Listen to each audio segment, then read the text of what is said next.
I'm pleased to say I'm joined once again by the creator of the World Online Darts Organisation, Ivan Mocic. Thanks again for joining us. Ivan, how are you doing? Hi, my friend. First of all, I would like to say hello to all listeners and thank you once again for hosting me again in your show. Really, it's an honor to be part of your show. I'm fine. I hope all darters around the world are also fine, and I know that we are all waiting to be again together on live darts and things like that. But when people don't have any idea to how to play darts or they are at home, because of that, we are here for them to do our tournaments and things like that. Good to hear. Well, now, would you believe it was exactly a year ago to the day since we had you on as a guest for the first time? And for those of our listeners who missed it, or just to remind them about the World Online Darts Organisation and your role in it.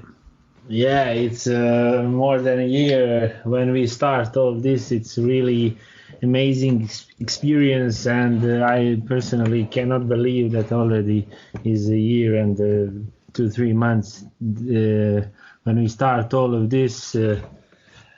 My role is just one part of this whole organization. I most of the time do contacts with the players, putting scores and things with registrations, but all this won't be. All this would be unthinkable without my crew, that I like to say, called crew. And that are, for first of all, 3 guys, Vladimir Godinovic, Bata Jožef, and Zoran Haller, but also and a few guys that was in start with us. Now we, how to say, the job is not so big like in start, and some guys from our crew have some personal stuffs, and but from the beginning and now these 3 men and me do most of the job, so we can say that we are still all together and doing this work for you.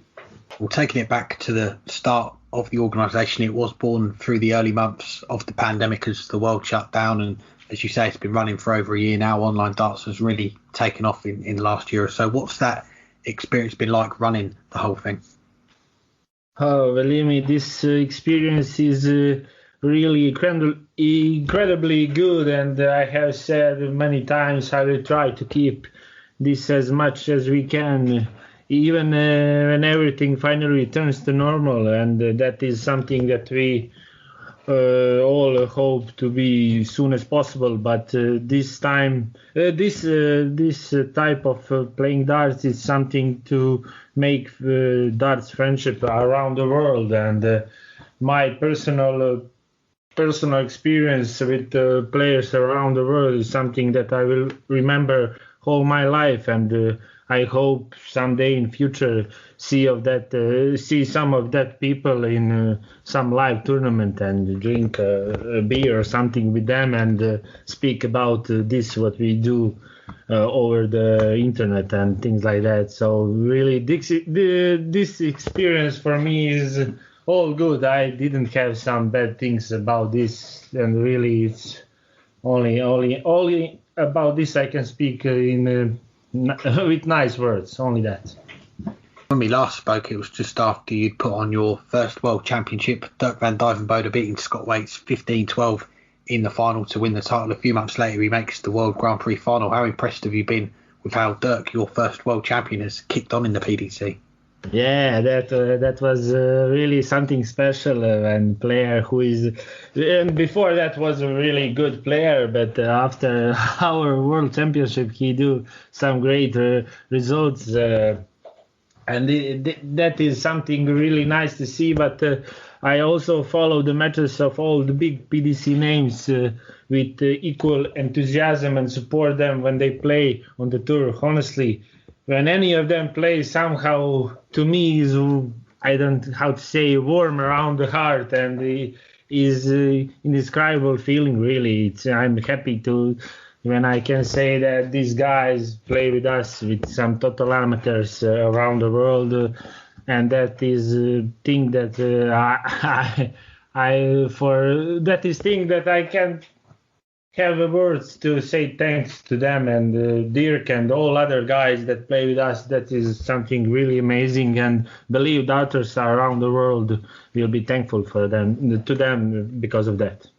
Definitely. Well, that first World Championship last year, it attracted an impressive field, more than 1,500 players from 60 different countries around the world. What memories stick out from running such a big online event?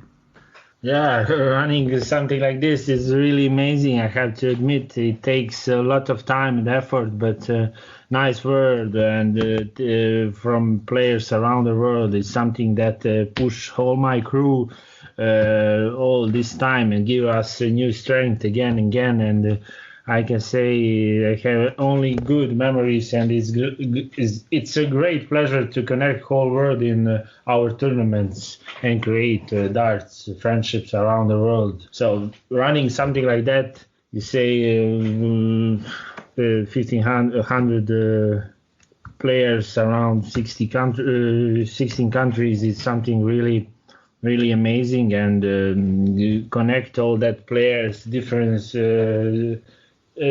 time different zones and things like that, but in the end if people want to find a way, they find a way to play, and that is really something amazing.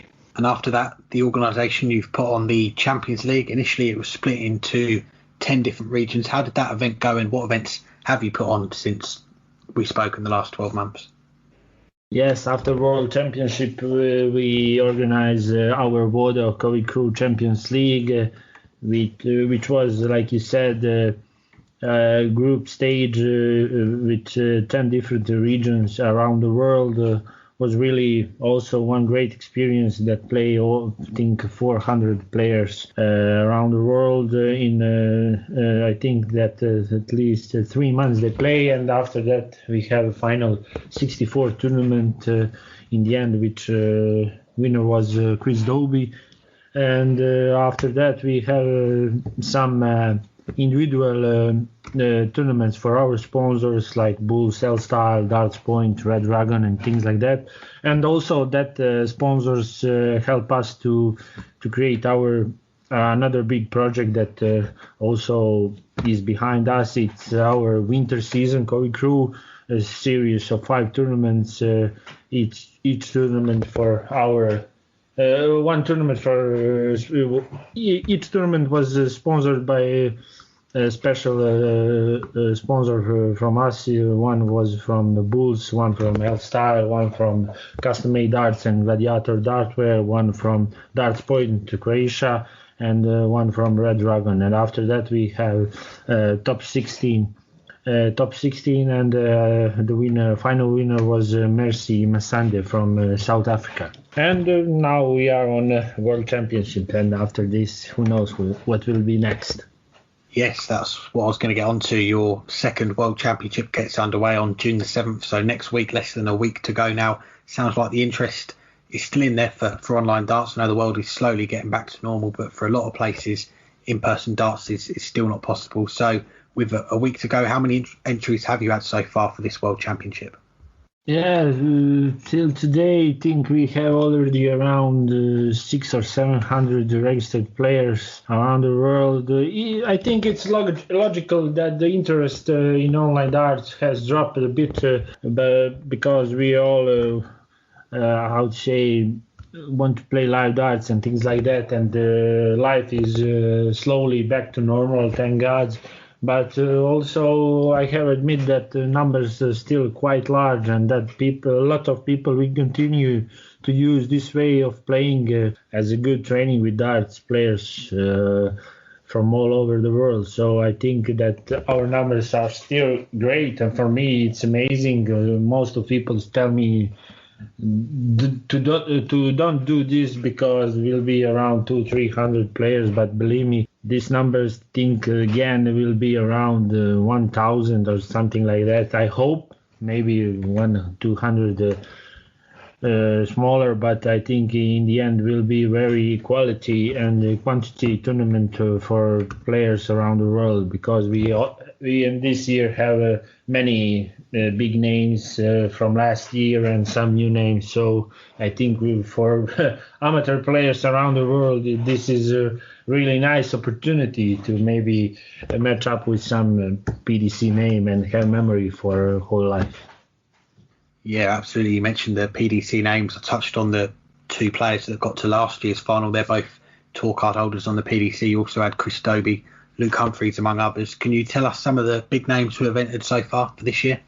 Yeah, I maybe is the best way to tell all names. Some of them are new ones, some the last from last year. But how to say one in order?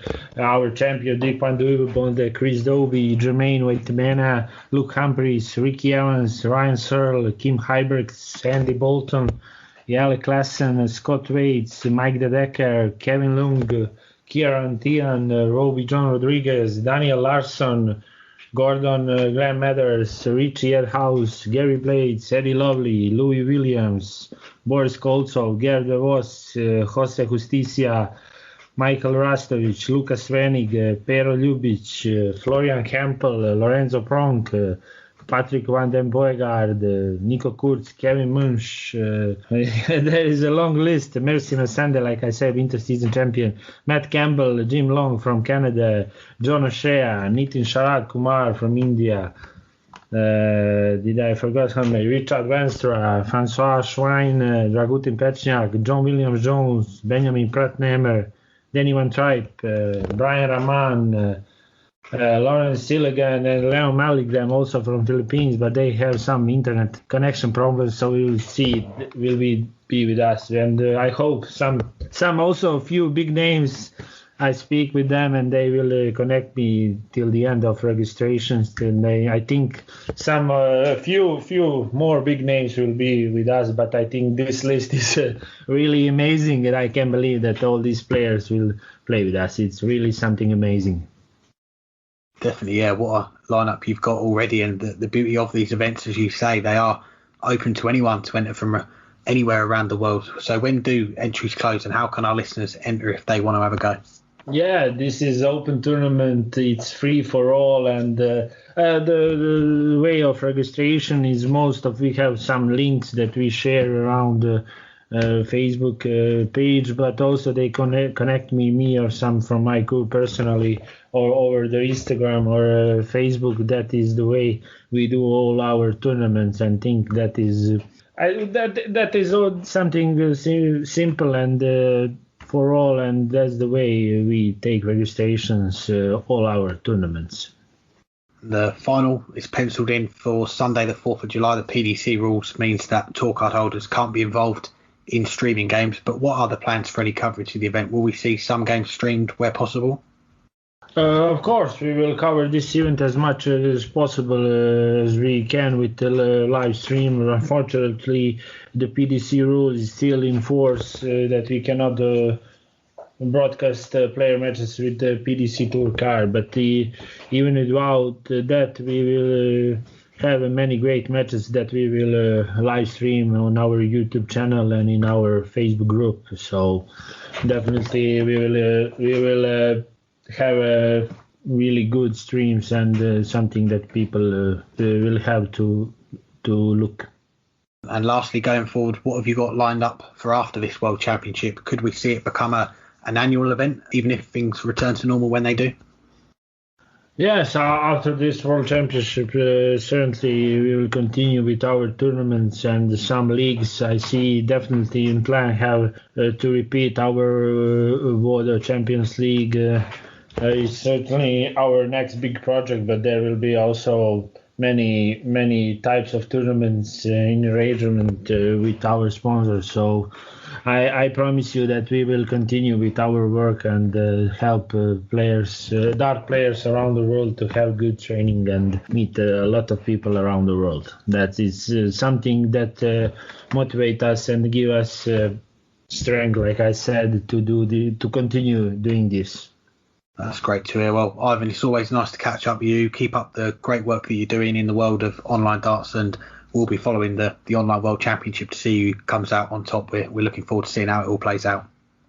Thank you, man. Thank you once again to invite me. And like I promised, we will continue with this work. And I hope we will see you next year or maybe earlier. But definitely, I promise that we will continue doing this World Championship to something like a good memory for all of us, and continue this. And after this, back to normal. And I hope this will help to popularize and promote arts around the world, and that's the most important thing that we want to do.